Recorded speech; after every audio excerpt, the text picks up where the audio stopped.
Hi, I'm Rochelle Travers, and this is the Standards Tech and Science Daily.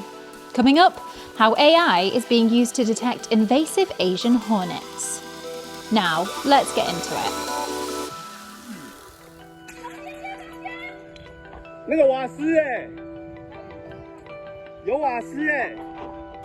The sound of people in Taiwan reacting to the wreckage caused by its most powerful earthquake in 25 years. Clips courtesy of CNS. At least 7 people have died and more than 700 people have been left injured. Taiwan's earthquake monitoring agency said the quake was magnitude 7.2 on the Richter scale, while the US Geological Survey put it at 7.4, and Japan's meteorological agency put it at 7.7. The US agency said the epicentre was located about 11 miles south of Taiwan's Hualien city and about 22 miles deep. The quake struck during morning rush hour at 7:58 a.m. local time. Tremors were felt as far as the capital Taipei, with videos showing buildings shaking violently. A study suggests that vapors are nearly 20% more likely to develop heart failure. Scientists from the American College of Cardiology analysed more than 175,000 US adults with an average age of 52 for around 4 years.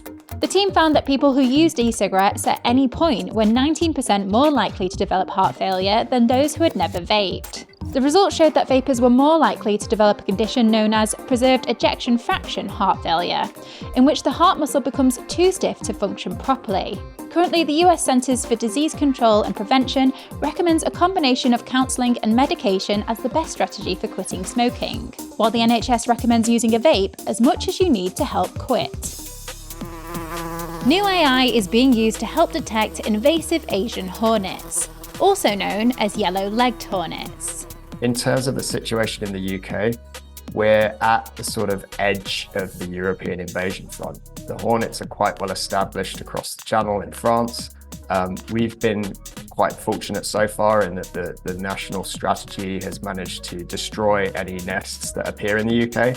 But every year we get new queens coming across either through trade or other entry routes. So colonies do keep establishing. And if we don't do anything about that and we leave them, they'll then become very widespread in the UK and start to damage various ecosystems. That's Dr. Thomas O'Shea-Weller from the Environment and Sustainability Institute at the University of Exeter. He's part of a team there who've developed a new system called VESP AI. Effectively, it's a little monitoring station which has some liquid hornet attractant and it has a camera positioned above it. And so the goal is that it will attract the hornets to this bait. They'll feed on it, and then the camera takes images which are then passed on to a small processor. The system uses a compact processor to operate and remains dormant unless its sensors identify an insect within the size range of a hornet. And this then uses an AI algorithm to analyse the images and identify when there's an Asian hornet as opposed to any other insect, which it then takes a picture of and can send to the user or relevant authorities. If an Asian hornet is detected, the monitor then sends an image alert to the user, allowing them to confirm the identification. At present, the UK response strategy depends upon people seeing, identifying and reporting Asian hornets.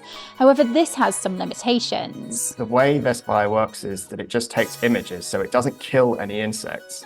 And the issue at the moment is that there's a lot of usage of trapping to monitor for the hornets. But these traps kill large numbers of native insects, including pollinators, and actually they kill more native insects than the hornets.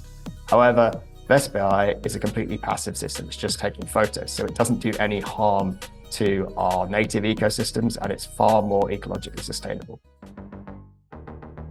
Tesla has suffered a sales slump in what's being called an unmitigated disaster for billionaire owner Elon Musk. The company has reported a sharp fall in worldwide sales amid increased competition and slowing demand for electric vehicles. The car maker said it delivered more than 386,000 vehicles during the first quarter of the year, down nearly 9% on the same time last year. It marks the first year-on-year quarterly sales decline for the company in nearly 4 years. Let's go to the ads. Coming up, A-list musicians join forces against AI, and what makes you more biologically likely to be a criminal. Welcome back. Hundreds of musicians such as Billie Eilish, Katy Perry and Nicki Minaj are calling for the predatory use of artificial intelligence in the music industry to be stopped. In an open letter organised by the campaign group the Artists' Rights Alliance, 200 artists have joined forces to warn that AI will set in motion a race to the bottom if left unchecked. They warned the technology was being used to violate creators' rights and destroy the music ecosystem. A study suggests that galaxies become more chaotic as they age. The research led by the University of Sydney found age is the driving force in changing how stars move within galaxies.